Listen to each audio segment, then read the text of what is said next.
hanggang dito nga, nakapag-picture nga muna ako. Okay.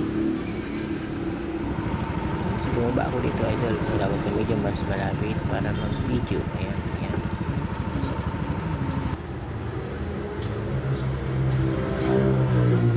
Okay naman idol. Ang ganda, di ba?